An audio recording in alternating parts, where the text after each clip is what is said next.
जय ओम जय श्री गणेशाय नमः। जय श्री कृष्णा। क्षमा कैसे दफा अध्यायी 5वां। समझाना नारद मन का वेद व्यास को ये बात कि तुम केवल हर चरित्र का एक प्राण बना और कहना हाल अपने पिछले जन्म का ब्यास जी से।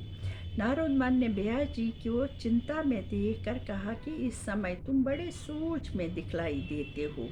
जिस तरह किसी आदमी को कोई कठिन काम आन पड़े और वो काम उससे न हो सके, हार मानकर उसकी चिंता करे। तुमने एक वेद के 4 वेद बनाकर महाभारत और 17 पुराण तैयार किए, तो उस पर भी तुम्हारा बोध न हुआ। ये बात सुनकर वेद व्यास जी बहुत खुश हुए कि उन्होंने हमारे मन की बात जान ली। फिर व्यास जी ने अपनी चिंता का हाल नारद मन से कहकर बोला कि आप तो दिन रात परमेश्वर के भजन में लीन रहते हैं, सो कृपा करके ऐसी तदबीर बतलाव कि हमारा चित्त शुद्ध हो।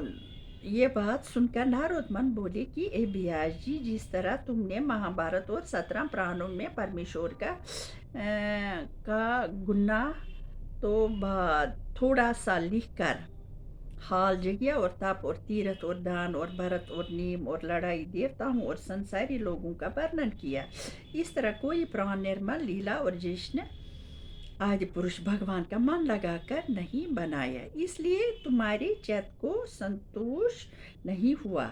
इस वास्ते लीला परमेश्वर के दूसरे प्राण के पढ़ने और सुनने में मेहनत बड़ी और लाभ थोड़ा होकर उसका फल हमेशा नहीं ठहरता। वो सुख थोड़े दिन बो कर फिर जन्म लेना पड़ता है, और परमेश्वर की कथा में चित्त लग जाने से चिंता जितना फल और सुख पाता है वो हाल भरना नहीं हो सकता।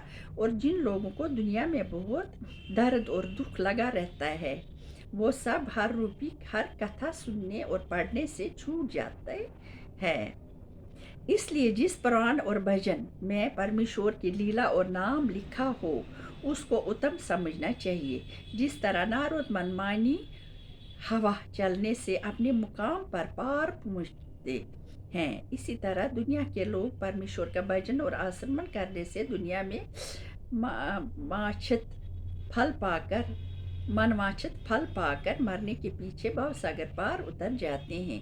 जैसे सुख भागवत भजन और हर चरणों में ध्यान लगाने से मिलता है, वैसा सुख इंद्र और कबीर आदि देवताओं को नहीं मिलता।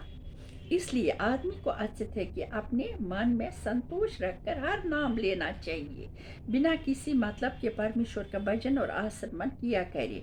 दुनिया में सब तरह का दुख और सुख पिछले जन्म के कर्म से प्राप्त होकर हर भजन करने से सूली से कांटा रह जाता है। हर चरणों का ध्यान में रखने से संसारी माया छूट कर फिर इस आदमी को यज्ञ और तप और भरत और दान आदि करने का कुछ काम नहीं रहता।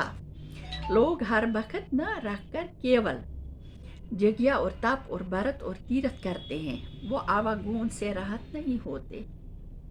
अच्छे काम करने से थोड़े दिन उसका सुख भोग कर फिर जन्म लेते हैं। और तुमने बैजी बात वेद और पुराण में ऐसी लिखी है जिसको मूर्ख लोग नहीं समझेंगे। जैसे